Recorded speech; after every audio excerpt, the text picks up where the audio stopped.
बिस्मिल्लाहिर्रहमानिर्रहीम, अस्सलाम वालेकुम। आज हमारा टॉपिक है thyroid gland.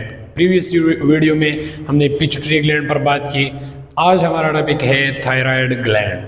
Thyroid gland located in the neck in front of लैरिंग्स। हमारा यहाँ पर नेक में जो लैरिंग्स होता है, जो हमारा रिस्पायरेटरी पार्ट है, तो उसके फ्रंट साइड पर ये थायराइड ग्लैंड जो है ये लोकेटेड है। यहाँ पर इस स्ट्रक्चर में ये हमारे साथ ट्रेकिया है, ये ब्लैक कलर, और इसके पीछे हमारे साथ ये रेड कलर का थायराइड ग्लैंड है। इसके पीछे हमारे साथ प्रेजेंट होता है लैरिंग्स। ठीक है, थायराइड ग्लैंड जो है ये बटरफ्लाई शेप्ड होता है, ये तितली के शेप में होता है। ठीक है, इसके फिर 2 लूब्स होते हैं। यहाँ पर अगर आप देखें तो ये लेफ्ट लूब है एंड ये वाला राइट लूब है। ठीक है, इसके बाद इसके लिए प्रॉपर ब्लड का सप्लाई भी होना चाहिए। तो इसके लिए ब्लड सप्लाई जो है वो इंफीरियर एंड सुपीरियर आर्टरी के थ्रू दिया जाता है ब्लड।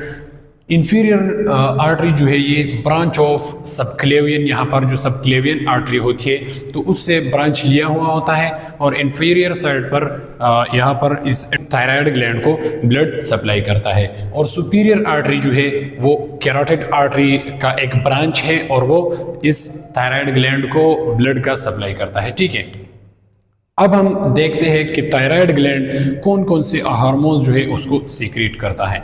तो थायराइड हार्मोन्स जो है इसमें फर्स्ट वन हमारे साथ है T3 and T4, triiodothyronine and tetraiodothyronine.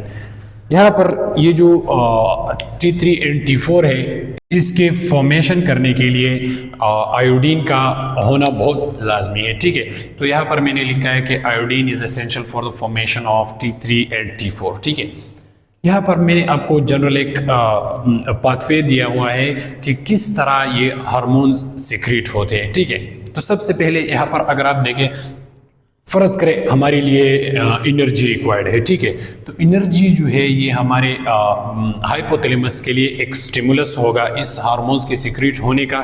मैं आपको ये सारा पाथवे क्लियर कर देता हूँ। ठीक है, तो एनर्जी रिक्वायर्ड है तो ये स्टिमुलस हो गया, और ये स्टिमुलस मिल गया हाइपोथैलेमस को। हाइपोथैलेमस जो है वो हमारे ब्रेन में प्रेजेंट है। हाइपोथैलेमस जो है ये हमारे साथ एक हार्मोन सीक्रेट करता है जिसको हम थायराइड रिलीजिंग हार्मोन कहते हैं। ठीक है, तो थायराइड रिलीजिंग हार्मोन जाकर anterior lube of the pituitary gland में थायराइड स्टिमुलेटिंग हार्मोन्स को स्टिमुलेट करेगा। ठीक है, तो anterior lube of the pituitary gland को मैंने प्रीवियस वीडियो में उस पर डीप लेक्चर दिया हुआ है, आप जाकर पिट्यूटरी ग्लैंड के उस लेक्चर को लाजमी देखें। ठीक है, तो anterior lube of the pituitary gland जो है वो सीक्रेट करेगा TSH, थायराइड स्टिमुलेटिंग हार्मोन्स। ये थायराइड स्टिमुलेटिंग हार्मोन्स फिर जाकर अपना फंक्शन करेगा थायराइड ग्लैंड पर। ठीक है, ये हमारे साथ फिर थायराइड ग्लैंड है, वहाँ एंटीरियर पिट्यूटरी ग्लैंड से TSH आकर इस थायराइड ग्लैंड को स्टिमुलेट करेगा, और थायराइड ग्लैंड जो है वो T3 triiodothyronine and T4 tetraiodothyronine, इन दोनों को स्टिमुलेट करेगा। ठीक है, तो जब T3 एंड T4 जो है वो स्टिमुलेट हो जाएंगे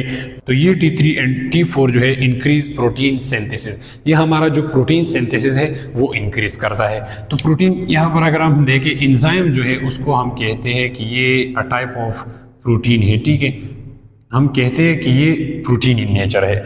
तो यहाँ पर इस इंक्रीज प्रोटीन सिंथेसिस से मुराद ये है कि ये एंजाइम का प्रोडक्शन जो है वो इंक्रीज करता है। ठीक है, तो T3 एंड T4 जो है वो इस एंजाइम का प्रोडक्शन करता है, और इस एंजाइम की मदद से हमारा जो ग्लूकोज का ब्रेकडाउन है वो हो जाता है।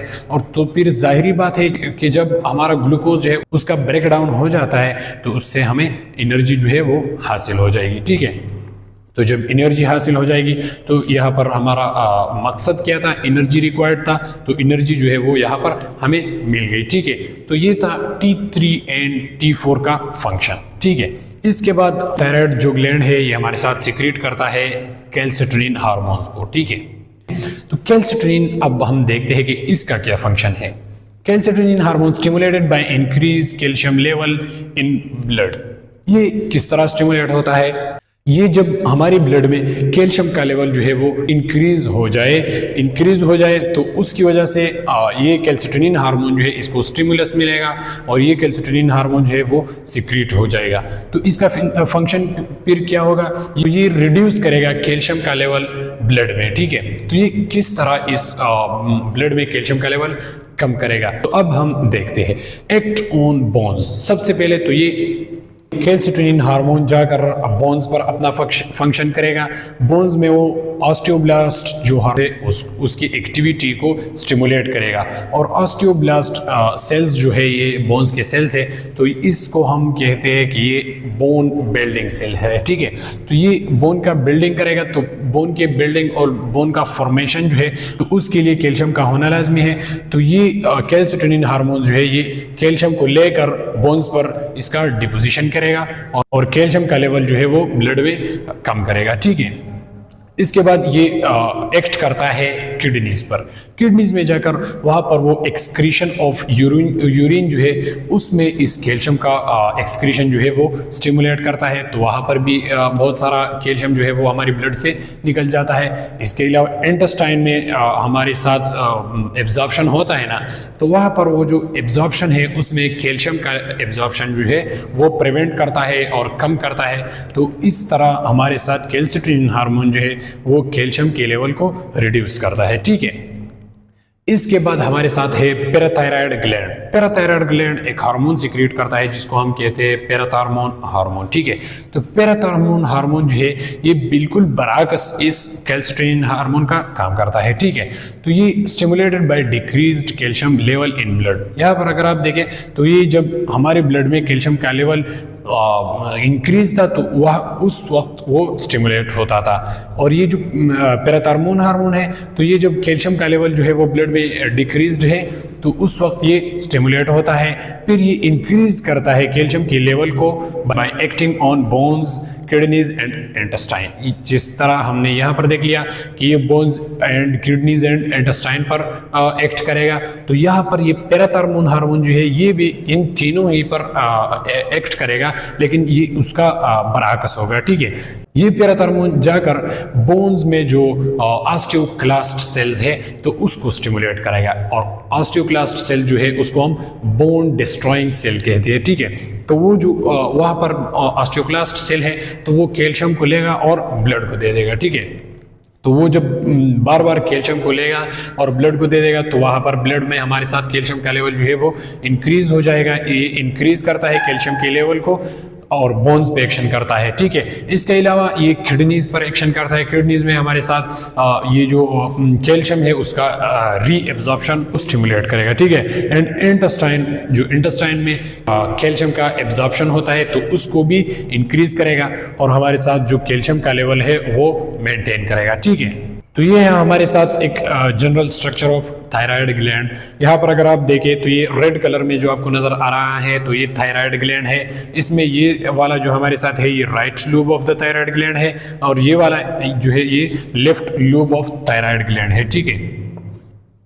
इसके बाद यहाँ पर इन दोनों के दरमियान एक स्टाक जैसा प्रेजेंट होता है। जिस तरह हाइपोथैलेमस और जो पिट्यूटरी ग्लैंड है उसके दरमियान एक स्टाक सा होता है जिसको हम इन्फंडिबुलम कहते हैं, तो यहाँ पर भी इस तरह एक स्टाक जैसा प्रेजेंट होता है जिसको हम इस्थमस कहते हैं, ठीक है। और ये ब्लैक कलर में जो आपको नजर आ रहा है तो ये है ट्रेकिया, ठीक है। इसके बाद मैं यहाँ पर भूल गया हूँ, लेकिन ये जो पैराथायराइड ग्लैंड है ये तो हमारे साथ थायराइड ग्लैंड हो गया है, लेकिन ये जो पैराथायराइड ग्लैंड है तो ये हमारे साथ नंबरिंग में 4 होते हैं, ठीक है।